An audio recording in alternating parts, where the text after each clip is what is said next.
कुछ पाकर खोना है, कुछ खोकर पाना है।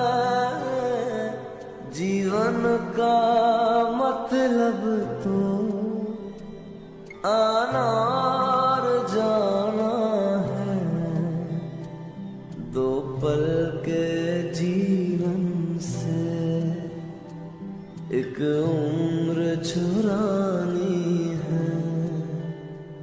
जिंदगी और कुछ भी नहीं।